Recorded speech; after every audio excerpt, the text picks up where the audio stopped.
Iran పై యుద్ధం విషయంలో America ఇజ్రాయెల్లో మధ్య భిన్న వాదనలు వినిపిస్తున్నాయి. ఫిబ్రవరి 28న ఈ రెండు దేశాలు దాడులు ప్రారంభించాయి. ఇప్పుడు తలోదారిని అనుసరిస్తున్న సూచనలు కనిపిస్తున్నాయి. ఇరాన్తో చర్చలకు అమెరికా మొగ్గు చూపుతోంది. ఇజ్రాయెల్ దాడుల పునరుద్ధరణ కోరుతోంది. అమెరికా విధానంపై ఇజ్రాయెల్ తీవ్ర అసంతృప్తితో ఉన్నట్లుగా తెలుస్తుంది. ఈ విషయమై అమెరికా అధ్యక్షుడు డొనాల్డ్ ట్రంప్, ఇజ్రాయెల్ ప్రధాని నెతన్యాహు మధ్య ఫోన్లో వాగ్వాదం జరిగినట్లుగా సమాచారం. ఇటీవల జరిగిన టెలిఫోన్ సంభాషణలో నెతన్యాహు తమ వైఖరిని స్పష్టం చేశారని ఓ అమెరికా మీడియా సంస్థ వెల్లడించింది. తప్పు చేస్తున్నారని ట్రంప్ ను నెతన్యాహు హెచ్చరించారని ఆ మీడియా సంస్థ కథనంలో పేర్కొంది. ఇరాన్ పై అనుసరించాల్సిన విధానంపై ట్రంప్, నెతన్యాహుల మధ్య దాదాపు గంట పాటు వాడివేడిగా చర్చ జరిగిందని ఆ మీడియా సంస్థ వెల్లడించింది. యుద్ధాన్ని పునరుద్ధరించడానికి బదులు చర్చల వైపే తాము మొగ్గు చూపుతున్నట్లుగా ట్రంప్ స్పష్టం చేశారని తెలుస్తుంది. ఇరాన్లో మౌలిక సదుపాయాలను ధ్వంసం చేయాలని నెతన్యాహు గట్టి కోరారని సమాచారం. ఇరాన్ ప్రభుత్వాన్ని మరింత బలహీనపరచాలని నెతన్యాహు వాదించినట్లుగా మీడియా సంస్థ తెలిపింది. ట్రంప్ తో సంభాషణ నెతన్యాహును మరింత ఆందోళనకు గురి చేసిందని పేర్కొన్నారు. చర్చలకు ఒక అవకాశం ఇద్దామని ట్రంప్ చెప్పారని తెలుస్తుంది. అవి విఫలమైతే తిరిగి దాడులు చేద్దామని చెప్పారని సమాచారం. చర్చల్లో మధ్యవర్తులుగా వ్యవహరిస్తున్న పాకిస్తాన్, ఖతార్లు యుద్ధానికి చరమగీతం పాడేందుకు ఉద్దేశించిన ఉమ్మడి లేఖను సిద్ధం చేశామని ట్రంప్ ఇజ్రాయెల్ ప్రధానికి చెప్పారని ఆ మీడియా సంస్థ వివరించింది.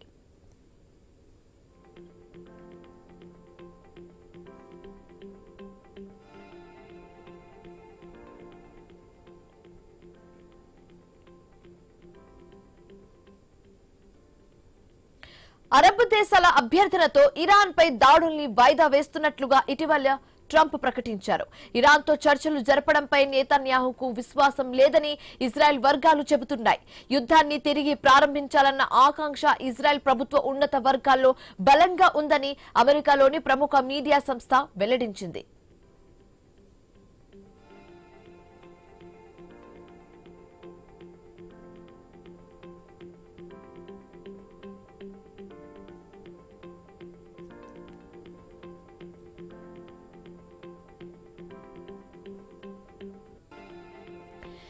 ఇరాన్ పై యుద్ధం విషయంలో అమెరికా, ఇజ్రాయెల్లో మధ్య భిన్న అభిప్రాయాలు వ్యక్తమవుతున్నాయి.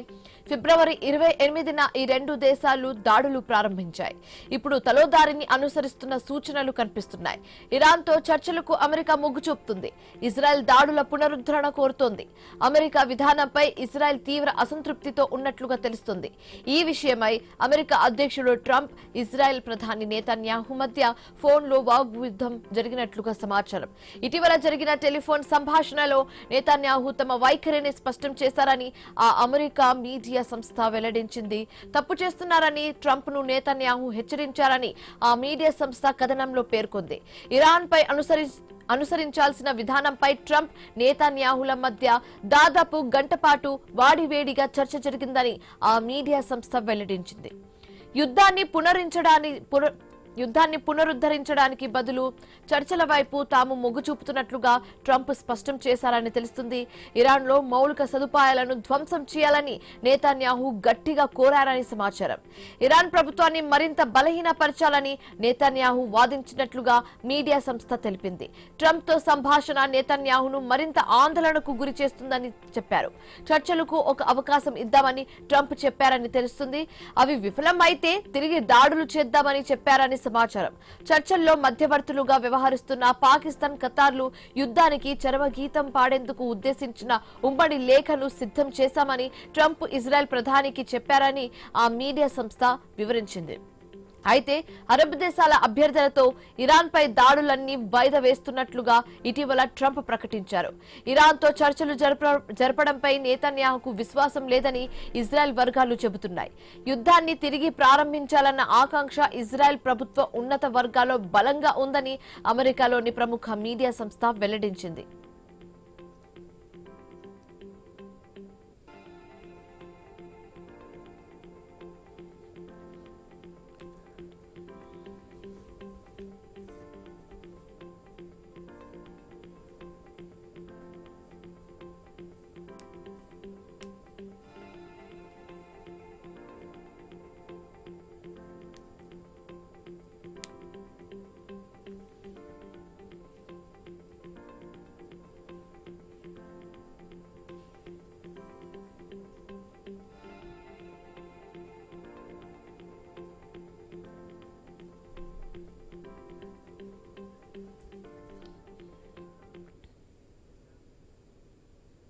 బులెటిన్లో వెల్కమ్ బ్యాక్. ఇరాన్ పై యుద్ధం విషయంలో అమెరికా ఇజ్రాయెల్లో మధ్య భిన్న వాదనలు వినిపిస్తున్నాయి. ఫిబ్రవరి 28న ఈ రెండు దేశాలు దాడులు ప్రారంభించాయి. ఇప్పుడు తలోదారిని అనుసరిస్తున్న సూచనలు కనిపిస్తున్నాయి. ఇరాన్తో చర్చలకు అమెరికా మొగ్గు చూపుతోంది.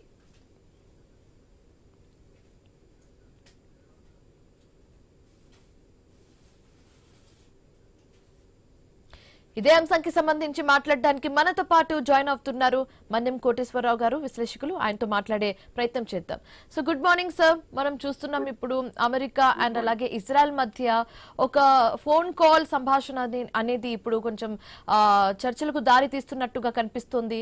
సో ఏంటి, ఇజ్రాయెల్ వైఖరి ఒకలా ఉంది అండ్ అమెరికా వైఖరి ఇంకోలా ఉంది. దీన్ని ఎలా చూడొచ్చంటారు?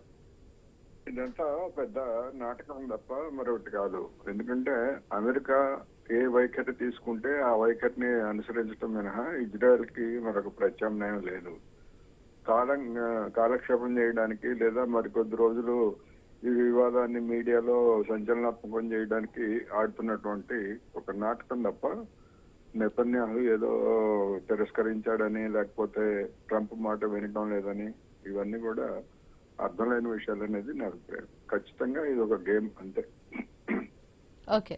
సో సార్, ఓకే, ఇప్పుడు ఒకవైపు ఏమో యుద్ధం మళ్ళీ మొదలు పెడదాం, ఇంకోవైపు ఏమో లేదు చర్చలకు మళ్ళీ ఒకసారి ఛాన్స్ ఇద్దాం అన్నట్టుగా ఈ రెండు సిచ్యువేషన్స్ మధ్య మనం చూస్తున్నాము. సో ఏంటి ఫైనల్ గా ఏది జరిగే అవకాశం ఎక్కువగా ఉంది?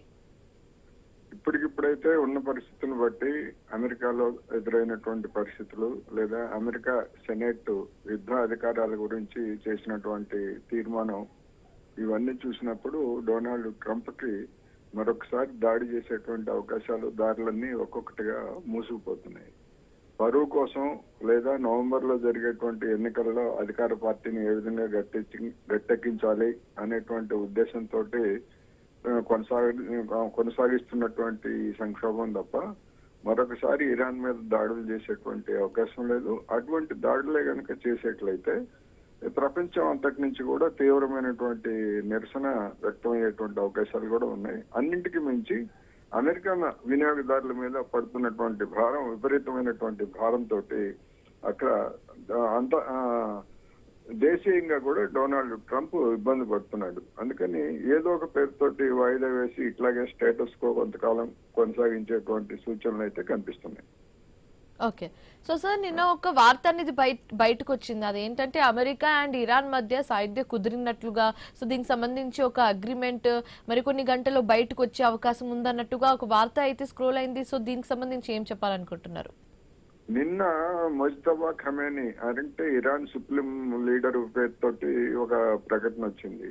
శుద్ధి చేసినటువంటి యురేనియం ని మేము మా దగ్గర ఉంచుకుంటాం తప్ప దాన్ని మేము వేరే దేశానికి వేరే సంస్థకు అప్పగించేటువంటి అవకాశమే లేదు, దాని మీద రాజీ లేదనేటువంటి విషయాన్ని స్పష్టం చేసింది. ఆ ప్రకటనకి రష్యా కూడా మద్దతు ప్రకటించింది. ఆ రెండు పరిణామాలు నిన్న జరిగాయి. అందువలన రష్యా కూడా అది సావరిన్ రైట్, ఒక దేశానికి ఉన్నటువంటి రైట్ అని పేరుతోటి అది కూడా సమర్థించింది. అందుకని అసలైనటువంటి పీఠముడి అక్కడే ఉంది. అది దాన్ని పరిష్కరించాలంటే డొనాల్డ్ ట్రంప్ వెనక్కి తగ్గాలి. ఇరాన్ వాళ్ళు ఏం చెప్తున్నారు అంటే, మేము మా దగ్గర యురేనియం ఉన్నది, దాన్ని మేము అణుబాంబులు తయారు చేస్తామని మేమేం చెప్పలేదు, ఎన్పిటి మీద మేము సంతకం చేశాము, కానీ మాకు మీరు భవిష్యత్తులో ఎలాంటి దాడులు చేయబోము అని మాకు భద్రతకి మీరు గట్టి హామీ ఇస్తే మేము దాని గురించి మేము అట్టి పెట్టుకుంటాం తప్ప బాంబులు తయారు చేయం అనేటువంటి విషయాన్ని స్పష్టంగా చెప్తా ఉంది. వాళ్ళు ఇంకో మాట కూడా అన్నారు, మేము ఎవరికైనా మా దగ్గర ఉన్నటువంటి యురేనియం ని అప్పగించేస్తే ఇంకా మా మీద దాడి చేస్తే మాకు అది ఒక తురుపు ముక్కలాగా మాకు ఉంటది తప్ప దాన్ని మేము వదులుకోమనేటువంటి విషయాన్ని కూడా చెప్పింది. అందుకని డొనాల్డ్ ట్రంప్ ఇప్పుడు తగ్గటం మినహా మరొక మార్గం లేదు. తగ్గితేనే అక్కడ పశ్చిమాసియా సమస్య పరిష్కారం అవుతుంది. సో సార్, ఈ టిట్ ఫర్ టాట్ సిచ్యువేషన్ కొనసాగితే సో మన దేశంతో పాటు ఇతర దేశాలు కూడా ఎలాంటి ప్రాబ్లమ్స్ ఫేస్ చేసే అవకాశం ఉంది? ఇప్పటికే ఈ 5 వారాలు 6 వారాల ఈ పరిణామాలతోనే, అంటే ఏప్రిల్ 8 నుంచి దాడులు నిలిపివేశారనుకోండి, ఈ పరిణామాలు పర్యవసానాలతోటి మన జీడిపిని శాతాలను తగ్గిస్తున్నారు. ఈ రేటింగ్ సంస్థలు కావచ్చు, ప్రపంచ బ్యాంక్ కావచ్చు, ఇవన్నీ. ఇదే గనక మరికొద్ది వారాలు కొనసాగినా గానీ మన జీడిపి వృద్ధి రేటు అనేటువంటిది ఎఫెక్ట్ అవుతుంది. అన్నింటికి మించి మన వినియోగదారుల మీద భారాలు అనేటువంటివి పెద్ద ఎత్తున పడతాయి. ఇప్పటికే 2 సార్లు డీజిల్, పెట్రోల్ రేట్లు పెంచారు. అట్లాగే రూపాయి, 10 పైసలు, 50 పైసలు అన్నట్టుగా దశల వారీగా దీన్ని ఇంకా పెంచేటువంటి అవకాశాలు కూడా రాబోయే రోజుల్లో మనకి స్పష్టంగా కనిపిస్తున్నాయి. ఇది మొత్తం యావత్ ఆర్థిక వ్యవస్థ మీద ప్రభావం చూపుతుంది. ద్రవ్యోల్బణం పెరుగుతుంది, దాంతో ధరలు కూడా పెరుగుతాయి. అదేవిధంగా రూపాయి విలువ పతనం అనేటువంటిది కూడా ఇంకా 100 రూపాయలకి చేరినా గానీ అనూహ్యంగా ఆశ్చర్యం లేదు. అందుకని ఇవన్నీ కూడా నిజానికి ప్రపంచంలో సరే అమెరికాలో ఉండేటువంటి ఇబ్బందులు అమెరికాకు ఉన్నాయి, ఐరోపా ఇబ్బందులు ఐరోపాకు ఉన్నాయి. తృతీయ ప్రపంచ దేశాల్లో మనం బాగా ఎఫెక్ట్ అయినటువంటి దేశంగా మనకి కనిపిస్తా ఉంది. Okay, thank you so much sir, me opinions ని తెలియజేసినందుకు.